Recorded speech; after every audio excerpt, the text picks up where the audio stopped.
Welcome, Cheryl. Hi. Hello. Oh, it's so lovely to have you on the podcast. Thanks for joining. Not at all. Appreciate Thank it. you for asking. It's exciting. Yeah, very exciting. Um, yeah, we were just talking about your very colorful jumper, and I initially thought it's a strawberry, but it's actually a tomato. Oh, is So, it? Oh, so for those listening, she's wearing a jumper with a massive, massive red tomato. So very, very unique. very cool. Quite funky. Love it, love it. So Cheryl, maybe we can start with you just giving a very short intro to who you are and what it is that you do. Sure.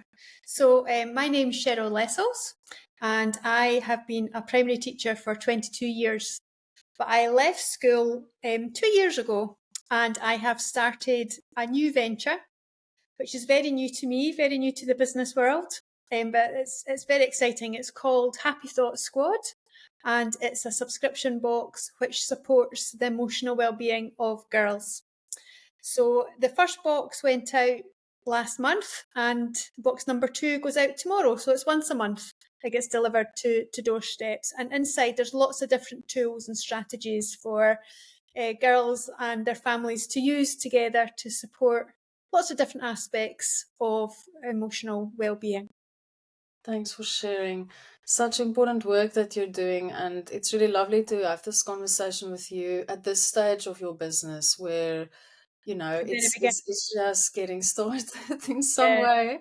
Although I know it's been a long time in the making. Um, so something I ask often at the start of the conversation is whether or not you see yourself as a creative. So this podcast is for creative business owners. Do you see yourself as a creative? I do. I do. I've always had that creative streak in me. You know, when I was a wee girl, paper pen, one of the best Christmas presents I got actually, my dad had a friend who worked in a paper factory, and I got a box, a ream of paper, different colours, just A4 coloured paper, and I loved it. I was in my element. You know, I think it lasted me a couple of years. But yeah, I've always enjoyed creative aspect. And when I was teaching, teaching's very creative because, you know, there's lots of different learning styles and teaching styles, and you have to try and make your lessons appropriate to the class in front of you and the children in front of you. And so you have to be creative in the ways that you're presenting the learning. And so I do feel I'm creative, and in my boxes I've got lots of creative ways um, that are suggestive in terms of how to support different aspects of well-being. So creativity is a huge part of me. It's Hmm. been a huge part of my upbringing and my career. So yeah, I would definitely say I'm a creative, Lizanne. Maybe not as a wonderful artist as you, for sure, but I do like to have a wee go. Yeah, I think creativity, I think there's so many different ways of being creative, and I think that's what's so fantastic about it. And what you're sharing now is about, channeling your creativity in so many different ways, being a teacher and now in your business, it's just coming out in a different way It and is. even accessing different parts of yourself in that way as well.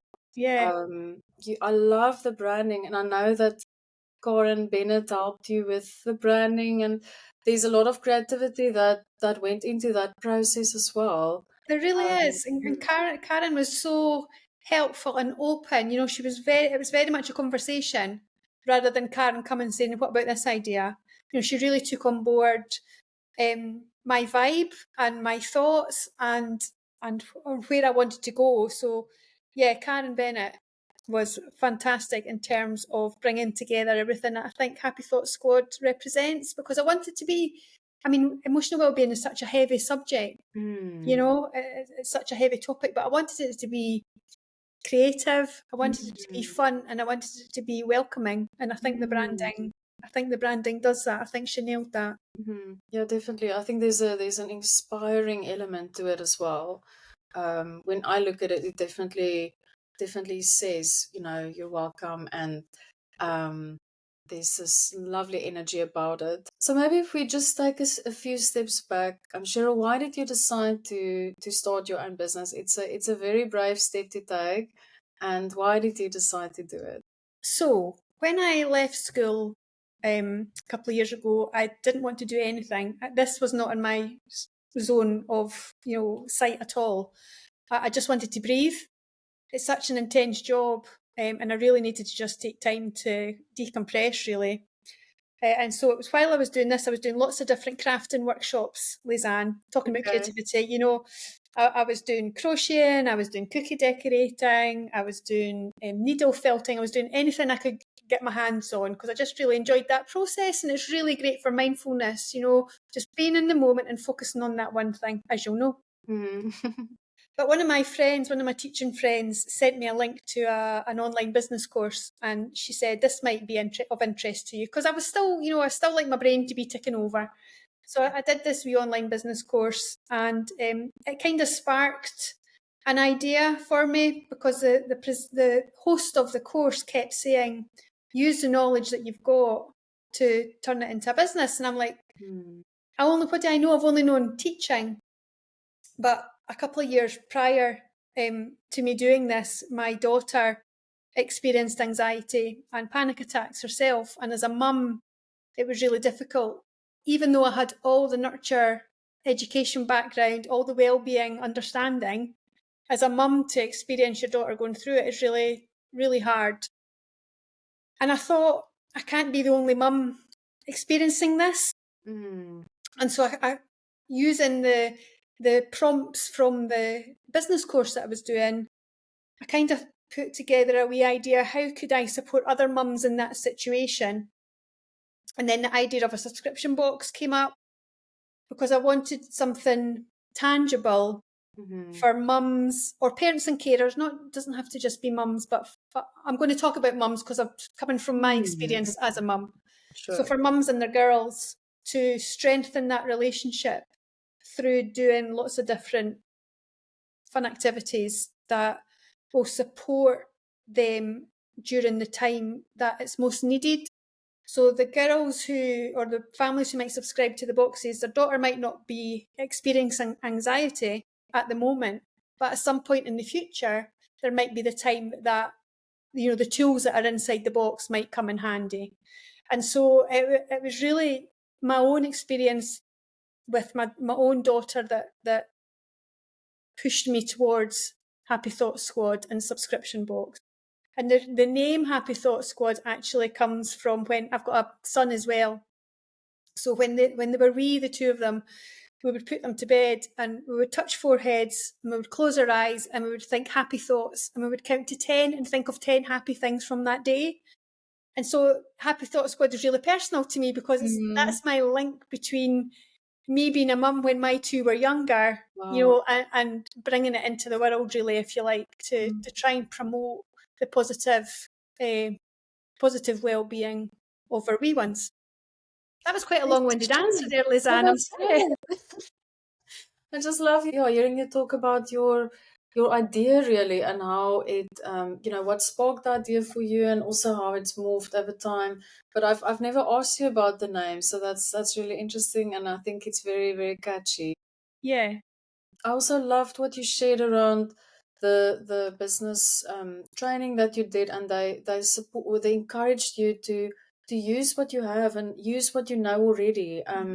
I think that's such a great place to start. And at the moment or in the moment you felt, oh, I don't have anything, and then as you sort of digged a little deeper, it was there. yeah, totally. And it was using the experience that I've got. So I know that children learn best from doing, from hands-on Mm, exercises, which is why I was kind of steered away from writing a book or doing a podcast because I think if they have practical activities in their hand, hmm then the memory of using that in times of when it's a bit trickier or when they're feeling distress will maybe kick in a wee bit more because they've actually physically done something with their hands. So I really wanted something tangible for them to hold on to rather than listening to me mm, talk or reading a book about it. So very that's much. why I went down the subscription box route. Mm, mm. Yeah, because you're also engaging the senses, Yeah, so and that helps with so many different very things. much. Um, what have you learned about yourself in this process? So, being a primary school teacher and now doing this which is very different. Although you're using all the skills that you've built up until now, what have you learned about yourself in the process of becoming a business owner? Yeah, well, it's a big learning curve. I've learned that for a start. I had no business experience at all. So what I'm learning about myself is that I'm capable. I'm able to do it. I'm able to believe in myself and do it. But the nice thing about it is that I'm not doing it myself. Although Happy Thought Squad is mine, I'm pulling on experience from other women like yourself who I'm meeting through network groups, for example. There's lots of amazingly supportive people out there. And I'm learning that it's okay to ask them for help, to ask them for advice.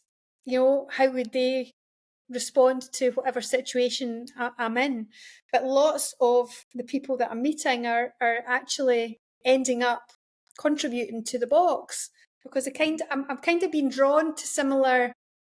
It's like you're like attracts like, doesn't it? And so I'm actually being drawn to creatives when I'm out there networking and chatting to others, which is lovely because it means that inside the box, it's not just my ideas. I'm able to pull ideas from other people. And I think being able myself to be open to that idea, it's not, yes, it's my baby, but it's there's other ways that I could support the girls by pulling in other expertise. And so I think one of the biggest things for me is being open to other ideas and being open to talking to strangers, opening yourself up, going over and saying hello to someone, introducing yourself. That can be quite tricky for some people. And Yeah. I wasn't too bad at that because I did that all the time when I was a teacher, talking to parents and getting to know families and things. But I think being able to just put yourself out there is part of the biggest learning curve that I'm on because it's opening doors that I never expected. I never thought I was going to be in a podcast, and here I am. And here you are. Here I am, excuse me. Oh, that's amazing. No, absolutely. I couldn't agree with you more. I think perhaps when we start off initially, we're so focused on our idea and getting it off the ground. So there's a lot of energy that goes into that, and then pretty soon you realize this can be a very lonely place to be in if you don't actually reach out for support. And then, like you say, it actually starts feeding into your business if you've got Mm-hmm. that, if you've got that support, you've got that community. Your business model is interesting because you've got a subscription model, and I imagine with every box something changes. Each month has got a different theme. So there are similar products within the box. So, for example, one of the core products that's going to be in every box is a conversation starter card. And on that card are two questions, which is an invitation to chat between parent and carer and the daughter. That comes with a couple of cookies and a hot chocolate and a tea bag, so they can have a hot drink and a chat. And the questions that are on the card will be related to the theme of the month. So, for example, the box that's going out this month is about being inspired. So one of the questions is, who do you look up to? Who's a role model? Who is it that inspires you? But it's not necessarily about emotions. It's that activity is about practicing conversation, so that when the time comes when there's a bit of distress being felt or it's a really difficult situation, the the art of conversation has already been practiced between the parent and the daughter or the girl or whoever's using it. And it might make it a bit easier to then talk about trickier things at that time. And so that's one of the things that's going to be in every box, but it'll be tweaked according to whatever the theme is. Okay, There'll okay. always be a crafting activity within the box. And again, if I can make it related to the theme, then I will. So themes like be inspired, be creative, be still, be you, Mm, things like that are lovely. what's happening. Yeah. I love the idea of yeah, supporting them to actually develop that art of conversation, like you say. Yeah. Um, and also, I think for you as the business owner, it's lovely that things change over time. So you also remain creative in the process. It's not Mhm. it's not something static that you've designed once off and now you're just trying to do sales. Really, it's about really being part of the process all the time. It really is. It really is, because there's different aspects to emotional well-being. You know, there's being confident, there's being resilient, there's having strong self-esteem. You know, there's having awareness of how you're feeling. It's actually being able to identify the emotion and naming it.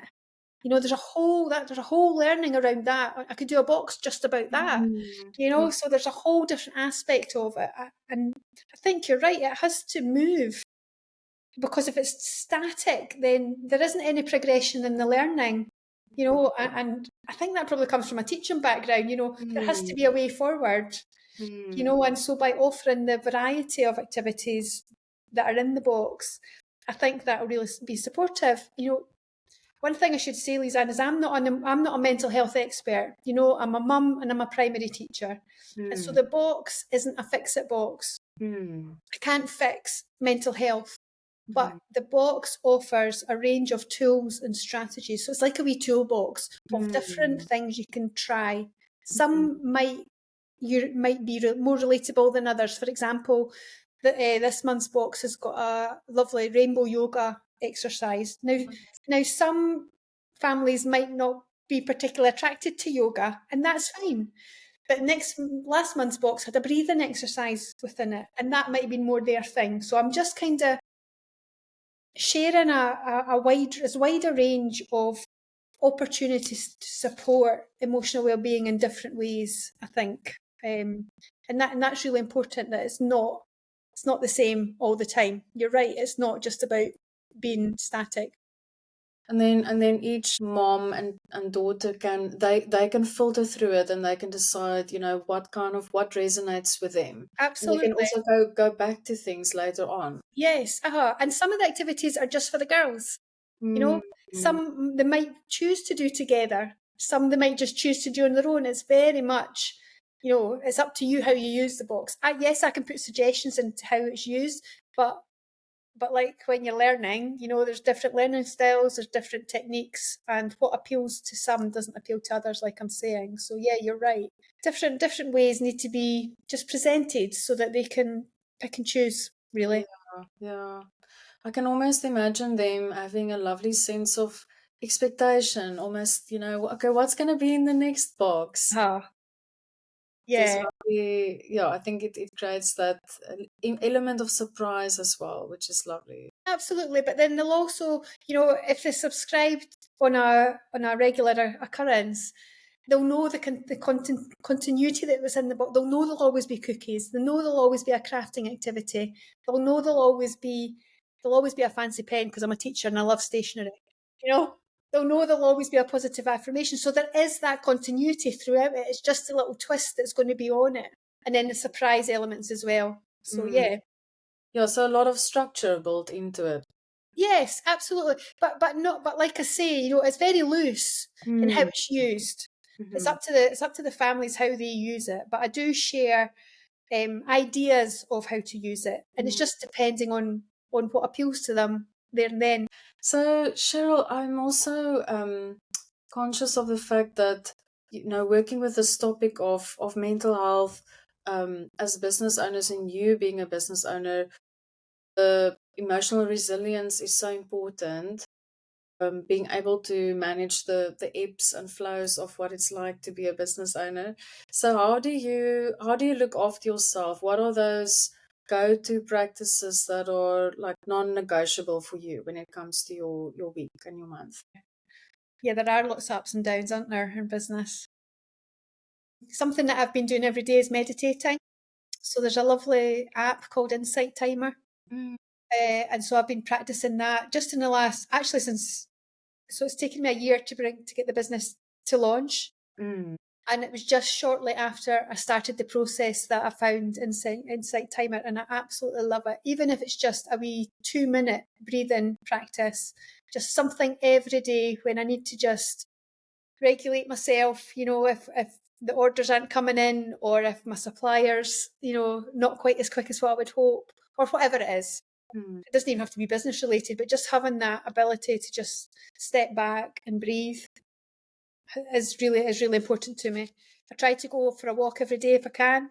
Try to get outside most days because that's really important and it's free. Nature is such a wonderful regulator, Mm. and And you just live in a be. you live in a beautiful area. I'm very lucky. Yeah, I'm very lucky. There's lots of lovely walks around about me, so I do try to go out every day if I can. I don't always manage, but if I don't manage, I've got a lovely view out my back garden, so I kind of stick my head. I've got a lovely, nice wee balcony, so I can just kind of go outside and just take deep breaths, whenever I need to. So I do that. I've got a lovely network around me. I've got my best pal that I can phone. My family are really supportive. So having people to talk to obviously is very important as well. But I love crafting, as you might imagine. Creativity does play a part, and so if I need to just totally chill, then I taught myself to crochet during lockdown, and so I love a wee Nice. crochet.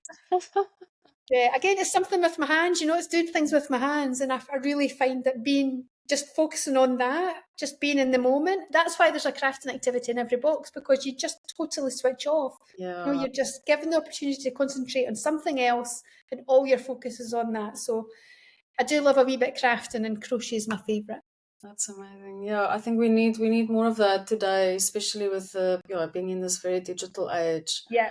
Away Uh, from technology, absolutely. yeah, my mom is a knitter, so she always has some knitting needles with her, always constantly knitting, just Yeah. taking out the knitting It's needles. very relaxing because your hands are moving, and they get into practice and they know.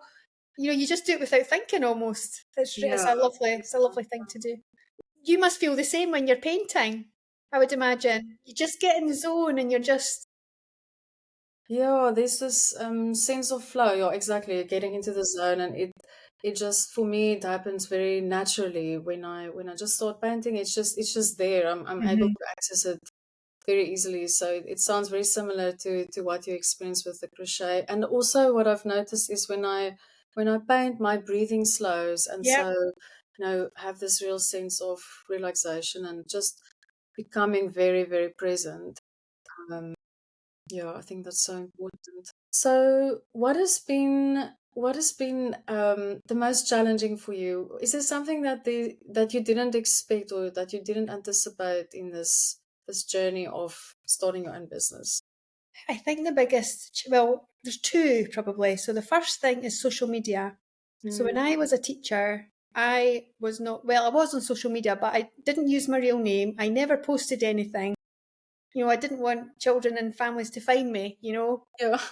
Not because I was doing anything dodgy, but it's just my work and school and home are very separate, Mm, and so I wanted to keep it that way.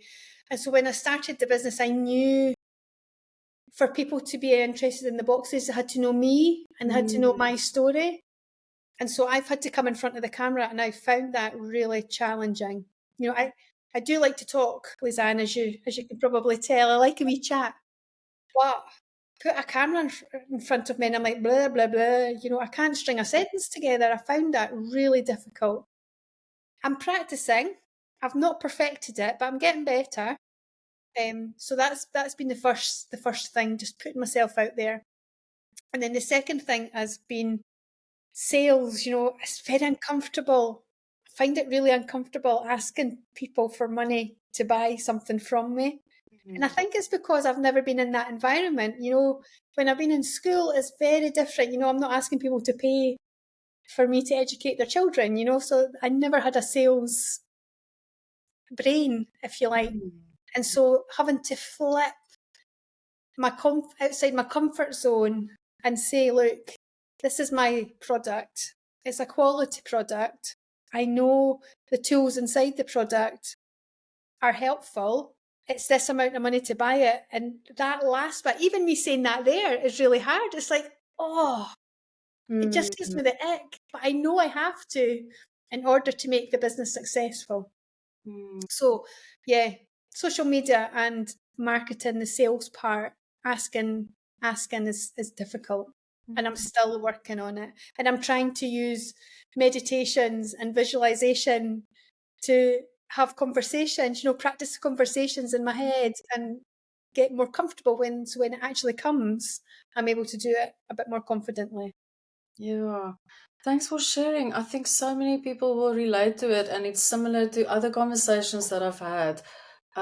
Both those elements, and it's like you say, it's two skill sets, both marketing and sales. That's just not it's not part of your previous No, skill set at all. It's completely new, and in some way having to learn by trial and error, absolutely, getting more confident, getting more relaxed, getting over all the things that block us in our heads. absolutely. Um, what I've seen from your social media posts, and also the ones where you talk into the camera, you seem incredibly natural. I know that's not the way you feel, but I know.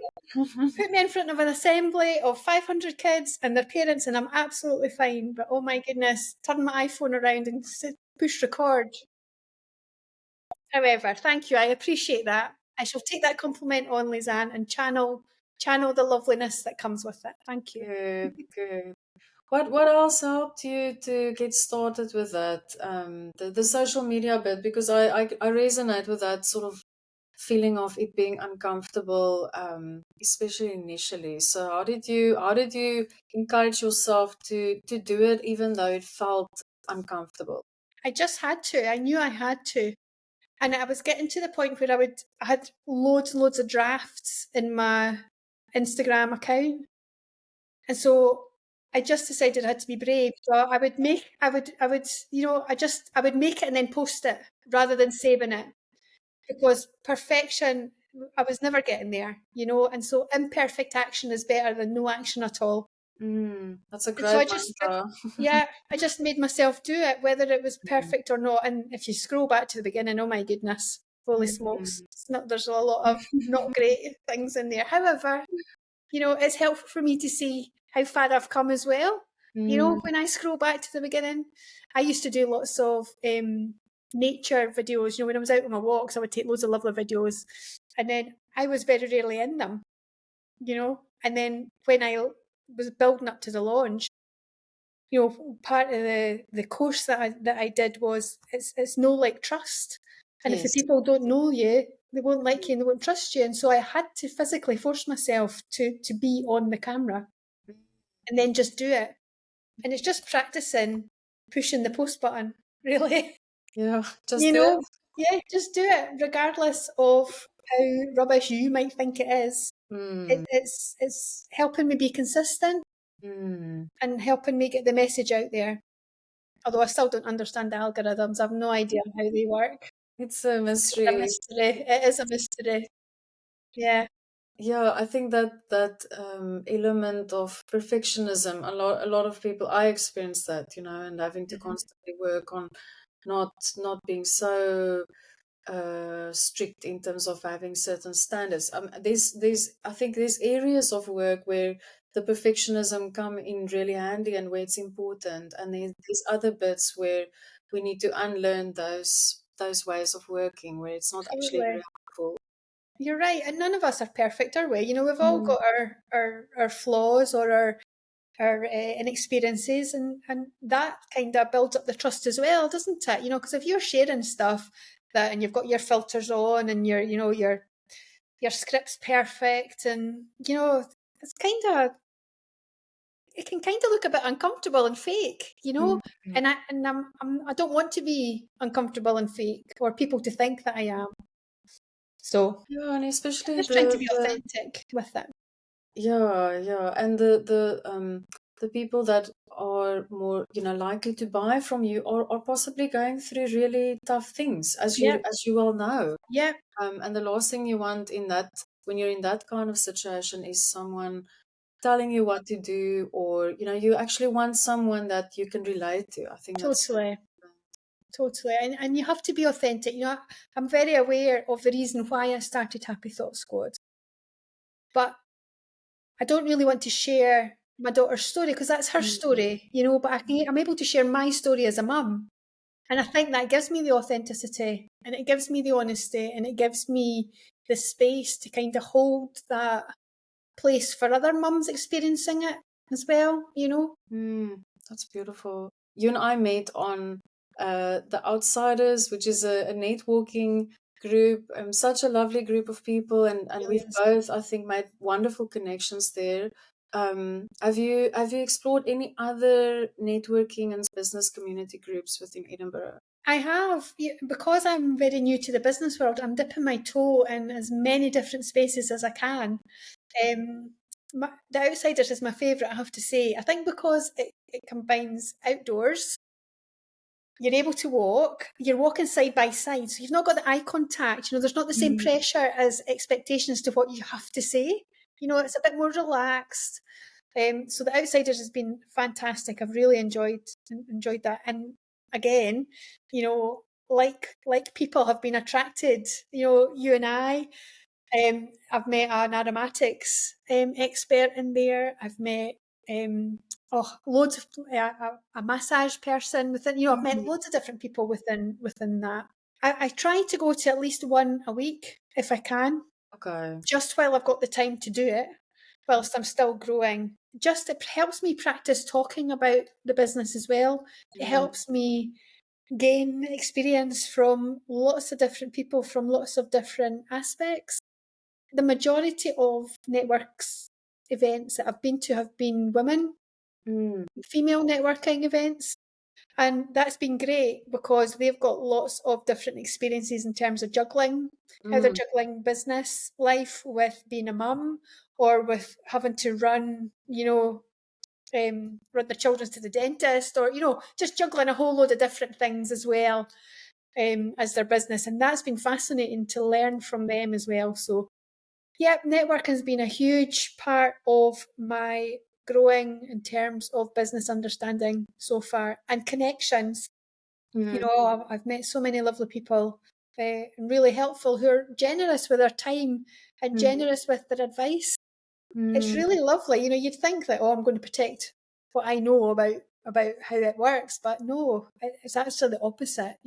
They're there, but other people are there to support other people. Yeah. Other businesses, and how they do that in different ways. It might be that they share some of your posts on social media. It might be they connect you with someone else that they think is going to support, and then you're able to give that back in any other way you can as well. So networking has been a huge, huge part of my business journey so far, and I'll continue to do that as often as I can because Mhm. it's just so valuable.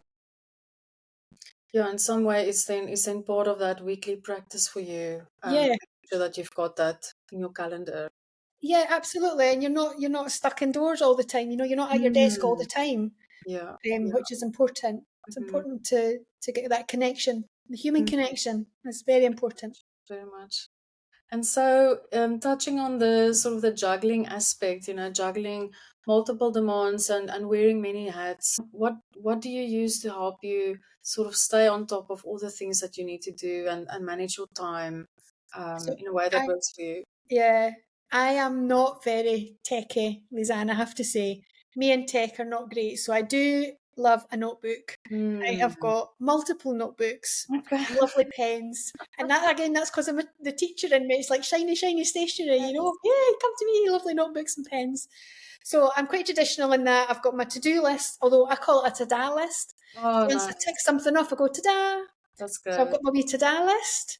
I've got all my notebooks, but basically it's just I'm trying to prioritise, in terms of what I need done by when.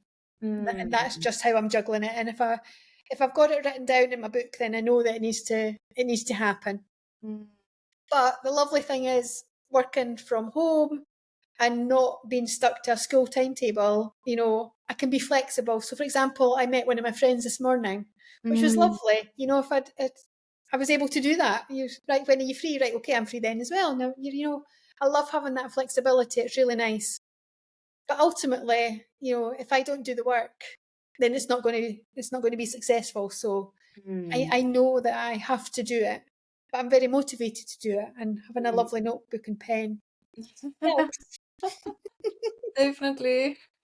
Colorful stationery is so important. Oh, like a little magpie. Oh, thanks for sharing, Cheryl. I think your story will be inspiring to so many people. Thank you, And Lisa. thanks for all the lovely tips also that you've shared. I've also learned a lot from you in this conversation.